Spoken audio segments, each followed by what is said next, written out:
tidak akan terjadi hari kiamat sampai terjadi perang besar antara umat Islam dan Yahudi.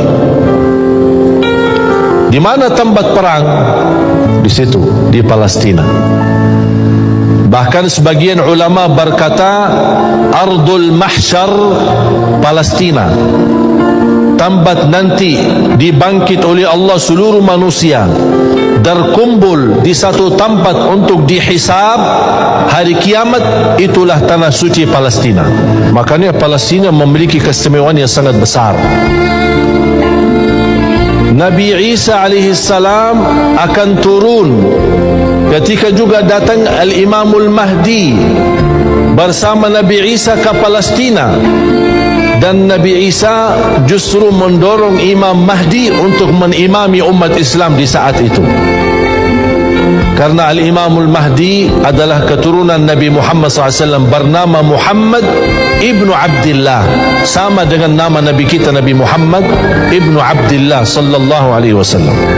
Berarti kalau akan terjadi perang besar, sampai kata Rasulullah SAW, hatta yakhtabi al-Yahudi, sampai orang Yahudi menyembunyikan dirinya, lari dari lapangan tamburan, takut menghadapi umat Islam, takut. Dia sembunyi di belakang pohon-pohon dan batu.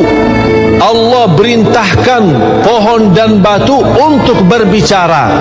Pohon dan batu nanti di negeri Palestina akan berkata, hei orang Islam, hei orang Muslim, ke sini, kemari, ada di belakangku orang Yahudi lagi sembunyi. Kata Rasulullah SAW, kecuali satu pohon bernama Al-Gharqad. Mengapa tidak bisa bicara pohon itu? Kata Rasulullah SAW, فَإِنَّهُ مِنْ شَجَرِ يَهُودِ, karena pohon itu adalah dari Yahud, yang ditanam oleh Yahudi. Dan tidak akan mungkin terjadi perang besar umat Islam menghadapi Yahudi kecuali kalau mereka semua terkumpul. Nanti di saat itu kumpul dari negara mana? Datang berhijrah ke tanah suci Palestina. Semua Yahudi dari seluruh dunia kumpul di sana. Kalau sudah terkumpul, tidak ada yang tersisa di luar, terjadilah perang besar. Karena umat Islam nanti akan mampu menghabiskan semua Yahudi. Tidak ada satu Yahudi pun yang akan hidup di muka bumi. Berarti ujian jamaah sekalian yang kita ada di Palestina memang proses ujian yang ujung-ujungnya akan kembali kekuasaannya umat Islam. Allah tidak mungkin suka kezaliman. Allah tidak mungkin membiarkan pembunuhan dan tumpahan darah di mana-mana, apalagi tanah suci Palestina. Tapi Allah Subhanahu wa taala memiliki hikmah yang barangkali kita belum tahu.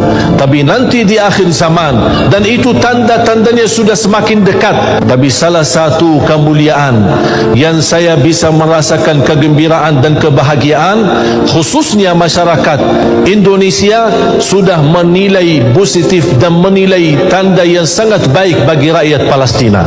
Makanya kita harus bergembira, berbangga dan terus berjuang. Walaupun kita tidak berkesempatan bisa ke sana, tapi kita berjuang untuk mendoakan mereka, membantu mereka, upaya, daya, dana, segala kemampuan. Buat apa? Karena kita akan menjadi di hadapan Allah, perjuangan kita menjadi saksi baik untuk tanah suci Palestina. Nanti sampai masanya, kata Nabi sallallahu alaihi wasallam, sampai-sampai batu pun akan berkata, ya Abdallah, wahai hamba Allah, hadzal Yahudi, ini di belakangku, khalfi ada seorang Yahudi, uqtulhu, bunuhlah dia. Satu saja yang tidak mau menunjukkan tempat Yahudi, yaitu syajaratul gharqad, pohon gharqad, bentuknya seperti pohon pinus. Alhamdulillah, ketika saya sampai di kota Rafah, ini Mesir, ini Palestina, lalu ada satu kota bernama Rafah dibagi dua, perjanjian damai antara Mesir dengan Israel. Maka mereka ambil setengah dan diambil oleh Mesir setengah. Di tengah kota ini dibuat satu garis lurus perbatasan dengan tegangan listrik, tegangan tinggi, pagar kawat, sehingga antara orang Rafah yang ada di Mesir dengan yang ada di jajahan Israel putus kontak, hanya bisa berhubungan lewat alat komunikasi, padahal mereka punya kota yang indah sebelum penjajahan Israel tahun 1946. Dari sana kita lihat hijau.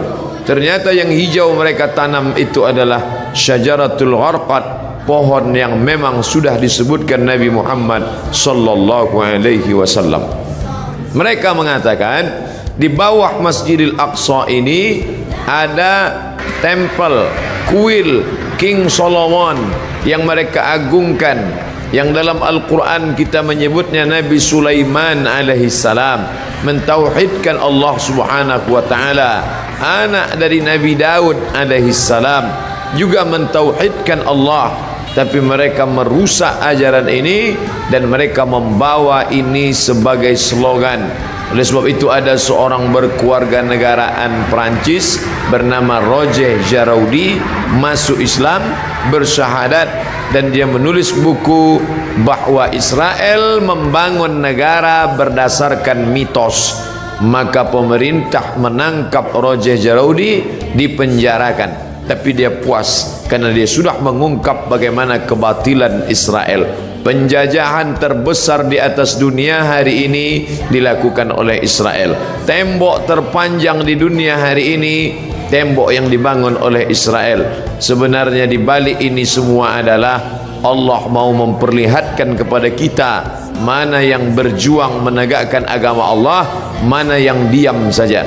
Bagi Bapak Ibu warga Jakarta yang mampu untuk berjihad, tapi tentu bukan jihad fisik, karena Israel lebih kuat daripada kita. Saya tidak ingin selesai saya tausiah khutbah tadi oleh kiai kita berapi-api, ditambah lagi ceramah Ustaz Somad, lalu selesai ini bapak-bapak mohon izin ke keluarga semuanya pergi ke Israel. Selesai ini besok kita baca koran, ada 3 warga Jakarta di Israel terbengkalai karena tidak dapat nasi uduk. Jihad yang kita lakukan bukan seperti itu. Apa yang bisa kita lakukan? Man jahaza ghazian faqad ghaza. Siapa yang sanggup mempersiapkan hartanya, ada namanya Syam Organizer, ada namanya Sahabat Al-Aqsa, cari nomor rekeningnya, kirimkan. Ada salah satu artis kita yang berangkat ke sana langsung. Mungkin dia punya finansial biaya yang luar biasa, badannya sehat, uangnya banyak, dia pergi ke sana untuk melihat langsung. Ada pula saudara kawan kita yang dengan hartanya, tolonglah, tapi andai tidak bisa, maka kiai kita melalui khutbah Jumat tadi mengajak kita berdoa, Allahumma ansur ikhwanana al-mujahidin al-mazlumina fi Palestin. Tolong saudara kami yang Allah yang teraniaya di Palestina. Orang-orang yang sekuler, liberal, iseng-iseng mulai mengetes Ustaz. Kenapa ketika dulu Abrahah datang menghancurkan Ka'bah, Allah mengirim fa arsalna alaihim tayran ababil, kami kirim tayran ababil tarmihim bihijaratin min sijil, lalu mereka ditembak dengan peluru-peluru sijil, yaitu batu-batu dari neraka. Faja'alahum ka'asfim ma'kul, lalu mereka seperti daun-daun yang dimakan ulat. Mengapa itu tidak terjadi sekarang Ustaz? Perlu kita cermati sejarahnya. Zaman itu tidak ada orang beriman. Abdul Muttalib seorang laki-laki yang soleh sendirian, dialah yang memegang kunci Ka'bah. Abdul Muttalib punya anak Abdullah, Abdullah punya anak Muhammad sallallahu alaihi wasallam. Maka Abdul Muttalib datang membawa kunci Ka'bah, dia serahkan kepada Allah. Di pintu itu dia berkata, inna lihadzal baiti rabban yahmih, rumah Baitullah ini ada Rabb, pemilik, pencipta, pelindungnya. Aku tak sanggup menjaganya, ya Allah jagalah dia. Zaman itu tidak ada orang beriman, tapi hari ini 2 miliar orang beriman. Asia Tenggara saja lebih dari 1,5 miliar. Indonesia, Malaysia, Brunei Darussalam, Moro, Patani Thailand Selatan. Maka ini sudah cukup belum lagi dari daratan India, Pakistan, Bangladesh, Myanmar, lalu kemudian 22 negara Arab yang terpecah dari mulai Yaman sampai ke Maghribi Maroko di Afrika Utara. Umat Islam yang tersebar di Eropa, imigran dari Jerman yang sudah ada di Jerman, imigran dari Turki hampir lebih 2 juta orang. Umat Islam tersebar banyak. Ini adalah tantangan bagi umat Islam, bagaimana menolong Masjidil Aqsa yang menjadi kiblat Nabi menghadap ke Masjidil Aqsa 18 bulan lamanya, 17-18 bulan, 17 menghadap ke arah Masjidil Aqsa sampai akhirnya turun ayat fawalli wajhaka syatral Masjidil Haram, hadapkan wajahmu ke arah Masjidil Haram. Bapak Ibu yang dimuliakan Allah, hadirin hadirat yang mendengarkan langsung maupun tidak langsung tausiah singkat ini semua menjadi teguran bagi kita. Pulang dari sholat Jumat masih bisa makan kenyang dengan anak sambil tertendum tertawa. Betapa saudara kita di sana. Saya pernah satu asrama dengan orang Palestina. Saya tanya langsung, bagaimana keadaan keluargamu di sana? Apa kata dia? Satu asrama dengan saya ketika sama-sama kuliah, Abdul Somad. Seandainya mereka bunuh kami, sudah lama kami mati. Tapi mereka tidak ingin kami mati. Mereka datang ke rumah kami, mereka pecahkan tempat air, mereka buat kami kehausan setengah mati. Mereka ambil dengan senjata laras panjangnya, mereka pecahkan tempat-tempat minyak zaitun karena mereka tahu kami tak dapat hidup tanpa zaitun. Mereka hancurkan sawah, mereka hancurkan sawah gandum makanan pokok kami. Mereka ingin membuat kami setengah mati, tapi kami tak akan meninggalkan negeri ini sampai satu saja, iskariman, hidup mulia, Palestina merdeka, au mut syahidan, atau mati sebagai orang yang syahid. Maka ada sesuatu yang mengerikan tapi sekaligus membanggakan. Pemerintah asing Amerika, Eropa mengadakan survei apa cita-cita anak Palestina. Di tempat kita cita-cita ingin menjadi dokter, cita-cita ingin menjadi advokat, cita-cita ingin menjadi pengusaha sukses.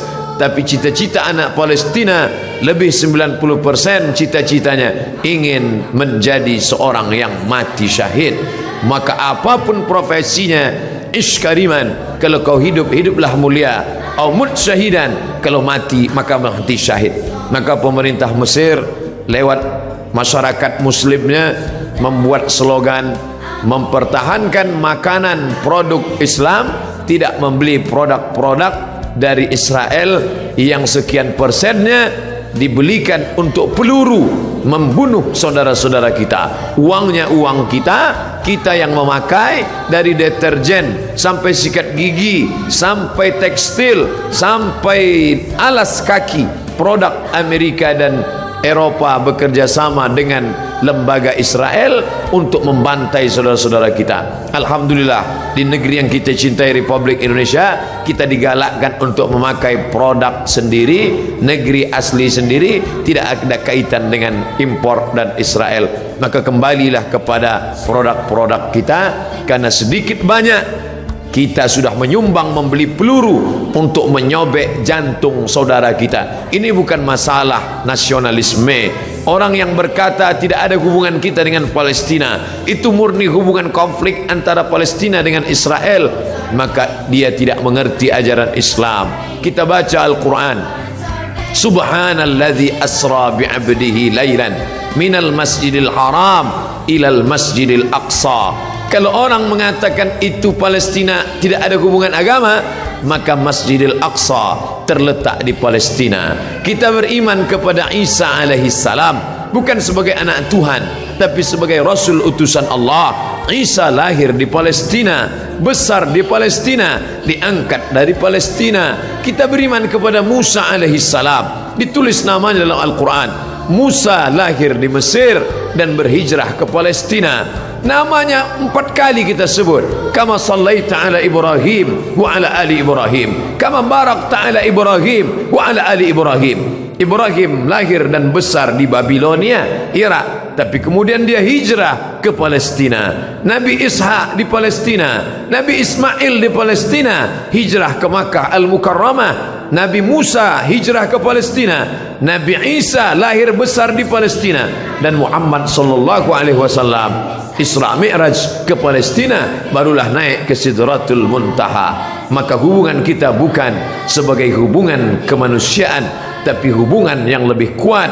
Asyhadu an la ilaha illallah wa asyhadu anna Muhammadan Rasulullah. Andai kau bukan seorang muslim, andai tak percaya kepada Muhammad untuk menyaksikan kebiadaban Israel, cukuplah sebagai manusia, tak perlu menjadi seorang muslim untuk kasihan kepada Palestina, tidak perlu menjadi seorang mukmin untuk peduli kepada Palestina, cukup menjadi manusia yang berakal sehat, maka sudah cukup untuk membela Palestina sebagai manusia. Oleh sebab itu sekarang bergejolak orang-orang Eropa yang tidak bertuhan, ateis, tak percaya kepada Tuhan, tapi tetap membawa bendera Palestina. Maka aneh bin ajaib kalau ada orang Islam yang setiap hari berkata asyhadu an la ilaha illallah wa asyhadu anna Muhammadar Rasulullah, tapi tak tergerak hatinya melihat apa yang diderita oleh Palestina. Dulu kita tidak bisa melihatnya, tapi sekarang nyata. Twitter, BBM, WhatsApp, Instagram, sahabat-sahabat kita berkirim tentang video. Sampai hari ini saya tidak sampai hati untuk melihat penyiksaan tentara Israel terhadap anak-anak Palestina yang tak berdosa. 14 abad yang lalu Nabi kita berpesan, kalau kalian berperang, satajiduna rijalan fis sawami', kalau ketemu pendeta-pendeta di gereja, la ta'ridu lahum, jangan ganggu pendeta. La taqtulu sabiyan murdi'a, jangan bunuh anak kecil. Wala syaikhan faniya, jangan bunuh orang tua renta. La taqiranna syajaratan, jangan potong pokok kayu. Wala nakhlan, jangan potong pohon korma. La tahdimu buyutan, jangan hancurkan rumah. Sebelum kesepakatan Jenewa, aturan perang internasional, PBB, United Nation, Nabi 14 abad yang lalu sudah melarang jangan bunuh anak kecil, perempuan tua, renta, hamil, pendeta. Mereka bukan objek perang. Tapi Israel di tahun 2017, anak-anak tak berdosa mereka pukul berdarah kepalanya. Tak sampai hati kita sampai hari ini melihat itu di video, di HP kita, dikirim sahabat kita lewat Instagram, mereka share lewat Facebook. Ada yang marah, berkecamuk dalam hatinya, tapi kita hanya memanjatkan doa. Ingat, ad-doa silahul mu'min. Anak-anak kita dudukkan sejenak, perhatikan. Mungkin kita perlihatkan di slide TV kita perlihatkan, oh anakku kau sekarang senang, bisa indah makan, jalan-jalan ke mall, bisa menikmati indahnya udara segar. Tapi coba kau lihat saudaramu di Palestina, cara mendidik anak-anak kita bukan sekedar bercerita, tapi melihat gambar yang bisa mencerita beribu kata. Maka pikiran-pikiran negatifnya insyaallah akan hilang. Bapak Ibu yang dimuliakan Allah Subhanahu wa taala, hadirin hadirat balik yang hadir di masjid ini, adapun yang menyaksikan melalui streaming, maka kita berharap kepada Allah bersama orang-orang beriman, kita berdoa di akhir majlis bisirril Fatihah, bertawassul kepada Rasulullah ala hadhihi niyyah. Al-Fatihah. A'udzu billahi minasyaitonir rajim. Bismillahirrahmanirrahim. Alhamdulillahi rabbil alamin. Arrahmanir rahim. Maliki yaumiddin. Iyyaka na'budu wa iyyaka nasta'in. Ihdinas siratal mustaqim. Siratal ladzina an'amta 'alaihim ghairil maghdubi 'alaihim waladdallin. Amin. Ya akramal akramin, wahai engkau yang maha mulia. Ya dzal jalali wal ikram, wahai engkau yang maha agung. Allahumma ansur ikhwanana al-mujahidin al-mazlumin fi Palestin. Tolong saudara-saudara kami yang sedang teraniaya di Palestina ya Allah. Allahumma dammir a'da'aka a'da'ad-din, hancurkan musuhmu, musuh kami dan musuh agamamu ya Allah. Allahumma syattit syamlahum, hancurkan barisan mereka. Wa farriq jam'ahum, cerai-beraikan barisan mereka. Waj'alhum fi nuhurihim, dekatkan mereka kepada kematian mereka. Allahumma anzilir ra'ba fi qulubihim, tanamkan rasa takut, rasa cemas, rasa ngeri ke dalam hati mereka. Wa anzilil malaikatal muqarrabin al mudabbarin, turunkan malaikat-malaikat yang kau atur, ma'ajundin min junudika ya arhamar rahimin, bersama tentara-tentaramu di hadapan pasukan musuhmu ya Allah. Allahumma sabbit qulubana, kokohkan hati kami ala dinik, dalam agamamu, wa ala ta'atik, dalam ketaatan kepadamu.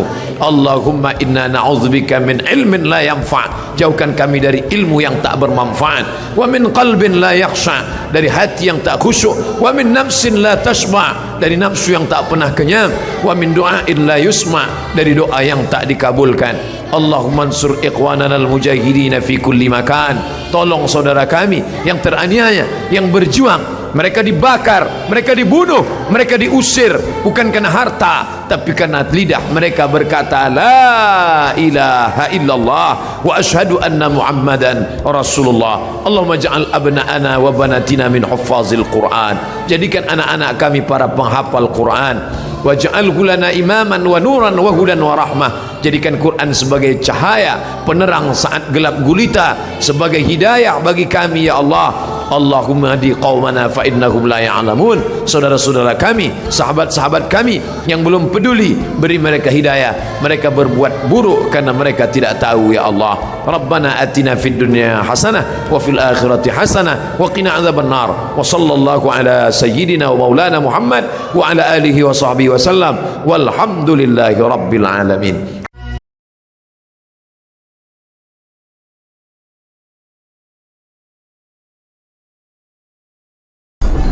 Kita sebagai umat Islam harus menyadari bahwasanya mereka saudara kita. Nah, kita harus tentu menolongnya dengan doa, dengan harta, dan juga dengan jiwa kita. Dan juga kenapa kita harus membantu mereka? Pertama, karena Islam, mereka Muslim. Tidak mungkin orang Islam membiarkan saudaranya tersakiti. Nabi SAW mengatakan orang Muslim seperti satu jasad. Kalau satu luka, sedikit luka, maka akan membuat seluruh tubuh itu demam.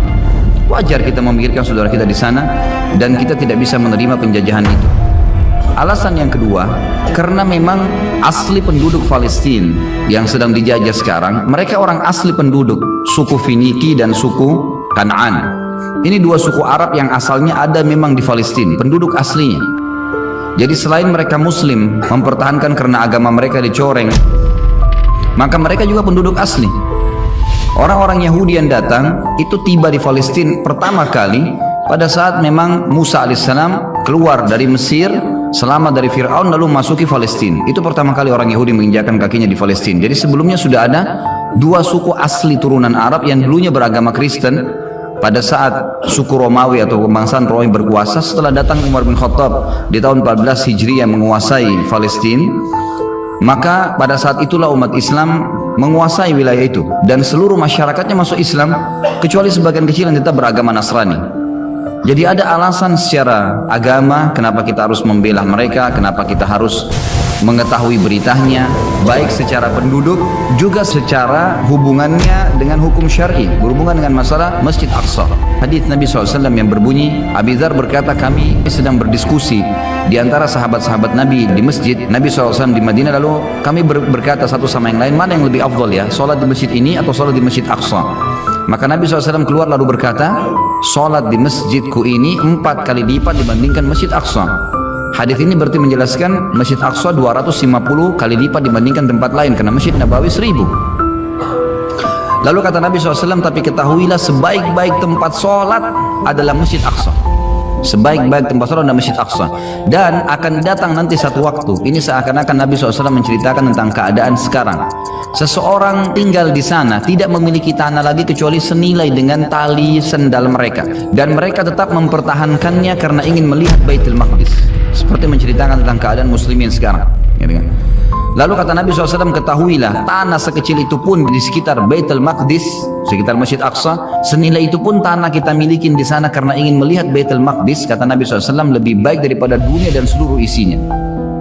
Ini fadilah yang jarang orang dengar. Mestinya tahu kalau di sana itu mempertahankan tanah seperti tali sendal saja sudah lebih daripada dunia dan seluruh isinya. Ini satu hal yang luar biasa.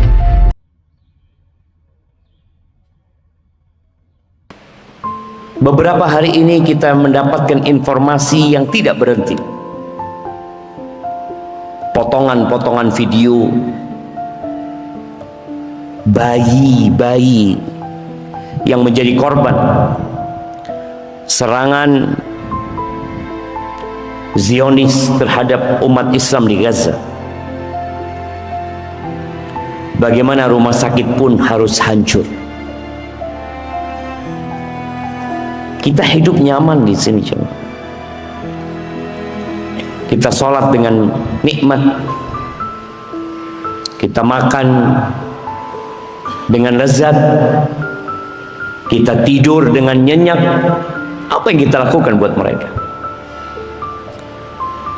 Paling tidak, kalau benar antum beriman, Rasulullah sallallahu alaihi wasallam mengatakan, la yu'minu ahadukum hatta yuhibba li akhihi ma yuhibbu li nafsihi. Tidak beriman seseorang di antara kalian sampai dia mencintai saudaranya seperti dia mencintai diri dia sendiri. Seluruh umat Islam di berbagai penjuru dunia, di mana bumi dipijak dan di mana langit diusung sama mereka, mereka saudara kita. Allah sudah menetapkan di dalam Al-Quran dengan firman-Nya, innamal mu'minuna ikhwah. Orang-orang beriman itu bersaudara. Lepas dari semua kontroversi yang ada, yang jelas saudara-saudara kita dibantai. Yang jelas Palestina dijajah. Maka sisipkan doa. La yuhibbullahul jahra bisu' minal qaul illa man zulim wa kana Allahu sami'an alim. Allah nggak suka dengan ucapan-ucapan keburukan, dengan permohonan-permohonan keburukan, kejelekan, illa man zulim, kecuali kalau orang itu dizalimi. Dia boleh mendoakan keburukan buat orang yang menzalimi. Dan saudara-saudara kita dizalimi di sana. Maka berdoalah memohon kepada Allah. Kita tahu jamaah karakter orang-orang kafir. Kalau mereka menang, kalau mereka berkuasa, Allah Azza wa Jalla mengatakan di surat At-Taubah ayat 8, kaifa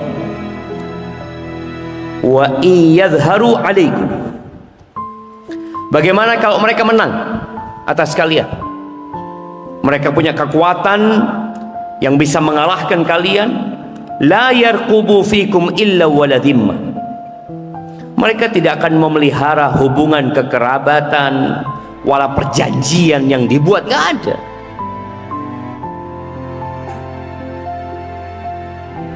Dan ana baca berita bahwa NATO tidak akan membuat gencatan senjata dan perdamaian antara mereka, yang artinya serangan akan terus dilakukan. Ya, mereka berkata mereka menyerang Hamas, tapi semua warga yang ada di sana, mereka pun terkena serangan tersebut. Dan Hamas pun adalah kaum muslimin yang kita doakan agar Allah memberikan hidayah kepada mereka, memberikan pertolongan kepada mereka. Yurdunakum bi afwahihim. Mereka kalau ngomong manis, mereka kalau ngomong enak, membuat kita jadi ridho.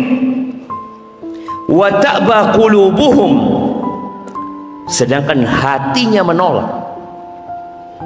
Jadi medianya enak ngomongnya ya, tapi hati mereka enggak. Allah sudah tetapkan wa aktsaruhum fasiqun. Kebanyakan mereka adalah orang-orang fasik. Maka tolonglah ketika antum sujud, ketika sebelum salam, doakan agar Allah menolong mereka. Tatkala antum punya kelebihan harta dan ingin berbagi, pastikan tepat sasaran. اللهم انصر إخواننا في غزة وامنحهم التوفيق والتمكين والعزة يا ذا الجلال والإكرام. إلهنا عز جارك وجل ثناؤك وتقدست أسماؤك، نسألك بأسمائك الحسنى وصفاتك العلى أن تنقذ المسجد الأقصى من رجس اليهود المعتدين. اللهم اجعله شامخا عزيزا إلى يوم الدين.